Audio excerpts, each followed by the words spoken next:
भगवान शंकर ने सनत कुमार से कहा, सावन महीने के दोनों पक्षों की एकादशी तिथि के दिन जो कार्य करना होगा उसे मैं कहूँगा, आप उसे सुनिए। हे वत्स, इस व्रत को मैंने आज तक किसी से भी नहीं कहा। उसे मैं आपसे कहूँगा, आप एकाग्र मन से सुने। दशमी के दिन सुबह नहाकर तथा संध्या कर पवित्र हो, गुरुदेवों की आज्ञा से वेदवेत्ता, पुराण ज्ञाता, जितेंद्रिय द्विजों का पूजन करे। प्रार्थना करे कि हे पुंडरीकाक्ष, मैं दूसरे दिन आने वाली एकादशी निराहारी रहूंगा, उसके अन्य रोज भोजन करूंगा। हे अच्युत, आप मेरे रक्षक हो। हे वत्स, उस दिन गुरुदेव तथा अग्नि के समीप नियम कर भूमि पर सोए। काम और क्रोध छोड़कर एकादशी के दिन सुबह से भगवान केशव में चित्त लगा के रास्ते चलते वक्त, वार्ता करते हुए आदि सब काम करते हुए श्रीधर इस वाक्य को कहे।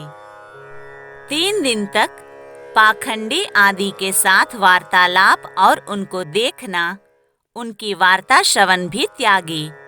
हे वत्स, ऐसा करने मात्र से ही व्रत मोक्ष फलदाता हो जाता है। मध्याह्न के वक्त पंचगव्य लेकर नदी आदि के सुंदर जल में अक्रोधी हो स्नान करे। भगवान सूर्य को नमस्कार कर श्रीधर की शरण में जाकर वर्णों के अनुसार अपने आचार से सब काम को कर घर जाए।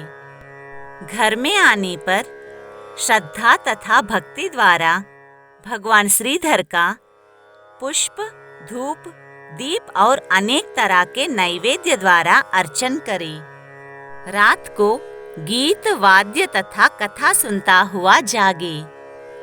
पहले कलश स्थापन कर सफेद 2 कपड़ों से ढके। देव देव की प्रतिमा शंख, चक्र तथा गदा युक्त कर सविधि पूजा कर द्वादशी के दिन विद्वान सुबह आहनिक कर श्रीधर इस नाम को जपे। शंख, चक्र, गदाधारी भगवान देव देवेश की पूजा कर सोने की दक्षिणा सहित कलश ब्राह्मण को दान दे। ब्राह्मण को उस घड़े के दान सहित मक्खन अवश्य दे। ये कहे कि भगवान श्रीधर प्रसन्न हो तथा मुझे उत्तम लक्ष्मी दे। ऐसा कहकर श्रीधर का अर्चन कर श्रेष्ठ द्विजों को भोजन कराकर स्वशक्ति के अनुसार दक्षिणा दे। नौकर समूह को भोजन कराकर गौ को भूसा घास दे। स्वयं बंधु बांधव सहृद के सहित भोजन करे। हे सनत कुमार, आपसे ये शुक्ल पक्ष एकादशी तिथि का व्रत विधान कहा। इसी प्रकार सावन कृष्ण पक्ष की एकादशी के दिन भी कार्य करे। शुक्ल पक्ष तथा कृष्ण पक्ष की विधि एक समान है, केवल नाम का भेद है।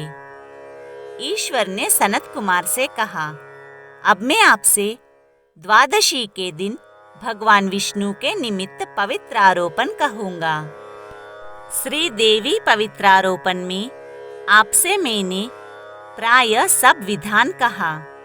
श्री विष्णु पवित्रारोपण में विशेष विधि कहूँगा, उसे सावधान होकर आप सुनिए। हे महामुनि, इसमें कौन अधिकारी है उसे भी सुने। ब्राह्मण, क्षत्रिय, वैश्य, स्त्री, शूद्र और स्वधर्म स्थित सब भक्ति द्वारा पवित्रारोपण करे। ब्राह्मण अतो देवा इस मंत्र से पवित्रारोपण करे। स्त्री तथा शूद्र नाम मंत्र द्वारा हरि का पूजन करे। द्विज कद्रुद्रायु इस मंत्र से स्त्री तथा शूद्र नाम द्वारा भगवान शंकर के निमित्त हरि का पूजन करे। सतयुग में मणि का, त्रेता में सोने का, द्वापर में रेशमी तथा कलयुग में रुई का है।